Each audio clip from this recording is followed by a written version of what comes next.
क्या आपने Christopher Nolan की द ओडिसी देख ली? अगर देख लिया तो उस कहानी में कुछ ऐसे डायलॉग्स हैं जिसका अपने आप में एक अलग कहानी बयां करता है। उसे समझने के लिए इस वीडियो के अंत तक बना रहिए। और अगर आपने अभी तक नहीं देखा है और देखने का प्लान बना रहे हैं तो आप भी इस वीडियो के अंत तक बना रहिए, क्योंकि मैं कुछ ऐसे अनकही किस्से कहानी पॉइंट्स को बताऊंगा जो द ओडिसी में नहीं दिखाया गया है। और जब आप उसे देखने जाओगे तो आपको एक कंफ्यूजन पैदा करेगा कि ये आखिर कैसे ये हुआ।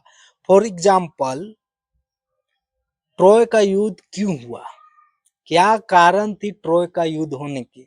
ये फिल्म में नहीं दिखाया गया है। स्पार्टा डायलॉग में बोला जाता है। स्पार्टा क्या है ये फिल्म में नहीं बताया गया है।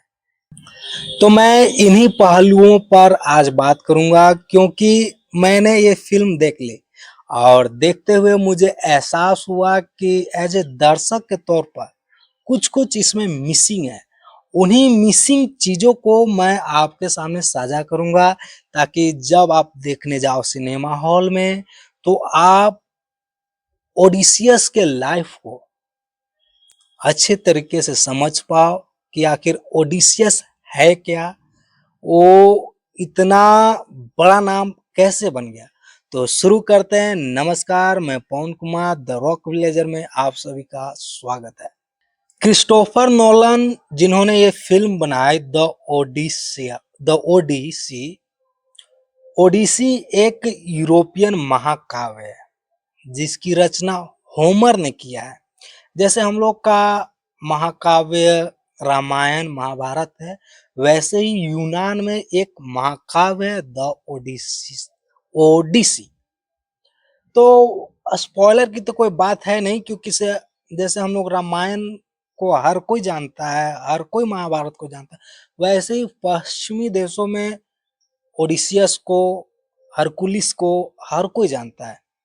तो स्पॉइलर है नहीं, कहानी सब कोई जानता है, लेकिन इसे किस वे में कैसे बनाया गया है वो देखने आपको सिनेमा जाना है। कुछ ऐसे पार्ट्स जो कि फिल्म नहीं दिखाया गया है, सिर्फ डायलॉग के माध्यम से बताया गया है। फॉर एग्जाम्पल, पहला शुरू है कि से ट्रोय का युद्ध क्यों हुआ, आखिर कारण क्या था ट्रोय का युद्ध होने का। तो ट्रोय का युद्ध होने का पीछे का कारण है कि पेरिस और हेलेन का प्यार। पेरिस ट्रोय का एक राजकुमार है, हेलेन स्पार्टा की रानी है। हेलेन को पेरिस पसंद आ गया और उससे प्यार करने लगा, और बिना बताए समझो तो भगा ले गया ट्रोय में, या इससे समझो कि दोनों प्यार करते थे, दोनों भाग गए ट्रोय। तो यूनान यूनान के सभी राजा लोग इसे अपना अपमान समझा, और उस अपमान का बदला लेने के लिए यूनान के सभी राजाओं लोग मिलकर एक विशालकाय यूनानी सेना बनाई।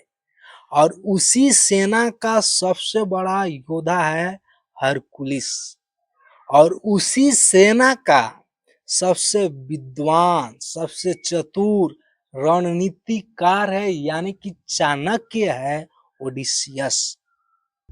हेक्टर्स का भी एक नाम आता है। हेक्टर्स ट्रोय की तरफ से लड़ता है, ट्रोय का सबसे शक्तिशाली रक्षक है। इसके साथ साथ एजेक्स नेक्स्टोर का भी नाम आता है। तो यूनानी सेना और ट्रोय के बीच में 10 साल तक युद्ध चलता है। इन 10 सालों में हेक्टर, जो कि ट्रोय की तरफ से लड़ता है, वो हरकुलिस की एक दोस्त है, उसको मार देता है। हरकुलिस गुस्सा में, क्रोध में आकर हेक्टर को मार देता है। हेक्टर को पेरिस मार देता है। इस तरह दोनों तरफ की जो शक्तिशाली महान योद्धा थे वो दोनों मर जाते हैं, और ये युद्ध 10 साल तक चलता है। और इन 10 साल तक युद्ध करने के बावजूद यूनानी ट्रोय पर कब्जा नहीं कर पाते हैं। ट्रॉय पर विजय नहीं कर पाते हैं, तब शुरुआत होती है द ओडियसियस कहानी की। ओडिसियस का जन्म होता है, समझो कि ओडिसियस प्रचलित होता है। ओडिसियस एक चतुर रणनीतिकार था। ओडिसियस ने एक बहुत विशालकाय लकड़ी का घोड़ा बनाया और उसमें स्वयं प्लस में और चुनिंदे सैनिकों को लेकर अंदर बैठ गया। और अंदर बैठने के बाद सभी जितना भी यूनानी सेना थे सब वापस चल गए। ट्रॉय वालों को लगा कि हम लोग युद्ध जीत गए। वो लोग अब थक हार कर 10 साल तक युद्ध किया, थक हार कर विजयी नहीं हो पाए, तो वो लोग चले गए। तो बाहर देखा कि विशाल काय एकदम घोड़ा है। तो इनको लगा कि गिफ्ट की तरह छोड़ के हम लोग को गया है, चाहे है तो अब हम ही लोग का है। ये लोग अंदर लेके जाते हैं। अंदर ले जाने के बाद आधी रात को ओडिसियस और उसके सभी सैनिक लोग बाहर निकलते हैं। रात को बाहर निकलते हैं और ट्रोय के शहरों पर आक्रमण कर देते हैं। वो 10 साल का फ्रस्ट्रेशन, वो 10 साल का गुस्सा, वो 10 साल अपने परिवार से दूर रहने का तड़प, वो आक्रोश इस कदर था कि से इतना खून खराबा, इतना तहलका मचाया, बच्चों को भी नहीं छोड़ रहे थे, बूढ़ों को भी नहीं छोड़ रहे थे। मतलब जो उनके सामने आया सबकी मार काट के, और इस तरह से फिर ट्रॉय पर विजय पाए। एक रात में ट्रॉय पर विजय पा गए। यानी 10 साल और एक रात की लड़ाई हुई। उसके बाद ट्रॉय पर ओडिसियस यानी यूनानी सेना का विजयी हुआ। सभी लोग अपने अपने घर जाने लगे। पहले युद्ध 10 साल होता था जुस जुस के नियमों के अनुरूप, यानी युद्ध के नियमों के अनुरूप। कोई नियम नहीं तोड़ता था, कोई बेगुनाह को नहीं मारता था, लेकिन वो आधी रात में बेगुनाहों को मारे। और उसका उसका प्लान बनाया था ओडिसियस। तो ओडिसियस को घर जाना कठिन हो गया, क्योंकि समुद्र का राजा पोसेडेन ओडिसियस से नाराज हो गया था। और ओडिसियस को 10 साल तक, युद्ध से पहले 10 साल और युद्ध के बाद 10 साल तक समुद्र में ही भरमा के रखा। समुद्र में ही उसे भुला दिया, उसका डायरेक्शन भुला दिया। गुस्सा से देवता लोग गुस्सा हो गए थे उससे कि तुमने नियम को तोड़ा, तुमने बेगुनाहों को मारा, तूने खून खराबा की, इसकी वजह से तुम्हें दंड मिलेगा। और दंड के रूप में उसे घर नहीं जाने दिया। 10 साल तक उसे घुमाते रहा लोगों ने, देवताओं ने। तो देवताओं ने उन्हें, जैसे हनुमान जी जाते हैं समुद्र, जैसे हनुमान जी जाते हैं समुद्र लांग कर श्रीलंका, तो देवताओं लोग उनसे परीक्षा लेते हैं, कभी पहाड़ बेचकर, तो कभी राक्षस बेचकर, तो कभी कोई और बेचकर। तो उसी प्रकार से ओडिसियस से देवता लोग परीक्षा लेते हैं। अगर इन परीक्षा में पास हो जाता है तो घर पहुंच जाएगा। तो पहला परीक्षा लिया साइक्लोप्स, जो कि एक आंख वाला राक्षस था। वो अपने साथ भेड़िया रखता था और वो बहुत ही खतरनाक था। आप जब मूवी देखोगे तो बहुत मजा आएगा वो सीन देखकर, बहुत खतरनाक था। फिर उसके बाद आती है जादूगरनी सरकेस, जो सैनिकों को खाना खिलाकर सुअर बना देती है। उसके बाद आता है साइरस, जिसका गाना सुनने से आप मोहित हो जाओगे, और मोहित हो जाओगे तो समुद्र में अपने आप कूद जाओगे। उसके बाद स्कैला एंड कार चार्लिबियस, उसके बाद कई समुद्री तूफान। इस प्रकार से ओडियस से परीक्षा लिया जाता है, और ओडियस इन सभी को पार करते हुए अपने घर पहुंच जाता है। तो यहाँ से शुरू होती है कहानी। 10 साल, यानी 10 साल तक जिस तरह से उसने अपना जीवन व्यतीत किया, कैसे किन किन परिस्थितियों से लड़ा, उस जर्नी को नोलन ने अपनी फिल्मों के माध्यम से बताया। तो अब शुरू होती है नोलन की फिल्मों का रिव्यू। तो मुझे ये फिल्म कैसी लगी, क्योंकि मैंने ट्रॉय फिल्म देखा था, तो उसमें इससे भी भयानक भयानक समुद्री सीन थे, फाइट सीन थी, डायलॉग से, तो वो मेरे लिए नया नहीं लगा। नया लगने लगा, बस उसको कहानी को आगे लेके गया। ऐसा कोई सरप्राइज एलिमेंट इस फिल्म में नहीं है कि आप देखकर सरप्राइज हो जाओगे या ज्यादा मोहित हो जाएगा। वो सारा सीन आपने कहीं ना कहीं किसी न किसी फिल्म में आप देखे होंगे।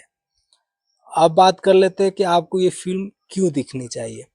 तो इसलिए देखना चाहिए क्योंकि ये आपको कर्मों कर्मों पे ध्यान देता है कि आप जैसा कर्म करोगे वैसा भोगोगे। अब यहीं पे भोगोगे भोगोगे कहीं जाने की जरूरत नहीं है।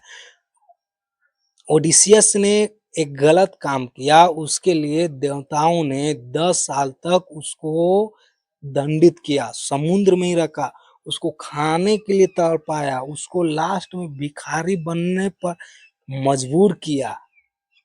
और दूसरी बात किसे प्यार प्यार इतना खूबसूरत है कि से 20 साल तक ओडिसियस की वाइफ इंतजार करती है, उसके पास मौका रहता है कि वो दूसरे के साथ शादी कर ले। ओडिसियस भी जब युद्ध में जाता है तो बोल के जाता है कि मैं अगर नहीं आऊं, चाहे मेरे जाने में देरी हो जाएगी, तो तुम शादी कर लेना। लेकिन वो नहीं करती है, उसे विश्वास करती हुए एक दिन लौट कर आएगा और उसके विश्वास कायम रहता है। म्यूजिक म्यूजिक बहुत ही खूबसूरत है। जैसे कि हम लोग का देवी देवताओं का जो म्यूजिक होता है, ढोलक जो बजता है, देखिए यहाँ से शुरू होता है, वैसे ऐसे ऐसे ऐसे ऐसे ऊपर चढ़ता है, यानी कि आप ऊपर मतलब जोड़ता है। वैसे इसमें देवीय म्यूजिक है, एकदम मतलब जोड़ के रखता है, आपको अलग फील देता है। बाकी कहानी हर किसी को पता है, कहानी हर किसी को पता है, सब चीज आप एक्सेप्ट कर लोगे, किसी लगेगा कि हाँ अब आगे ये होने वाला है, आगे ये होने वाला, अब ऐसा होगा। बनाया गया है बहुत अच्छा तरीके से बनाया, क्योंकि नोलन बहुत बड़े मजे हुए डायरेक्टर है। तो जैसा काव्य है, काव्य की जो एक आत्मा होता है ना, उस आत्मा को इन्होंने बचा कर रखा। होता क्या है कि से कोई काव्य पे फिल्म बनती है, चाहे कोई उपन्यास पे फिल्म बनती है, तो अलग से मटेरियल जोड़ा जाता है ताकि अलग लगे और कुछ दर्शक होते। तो इसमें ऐसा नहीं है, ऐसा आप इल्जाम नहीं लगा सकते उन पे। मतलब जो उपन्यास में जो उसका आत्मा है वो फिल्म में भी है। तो हाँ, बात कर लेते कि किसे देखना चाहिए। जो बंदा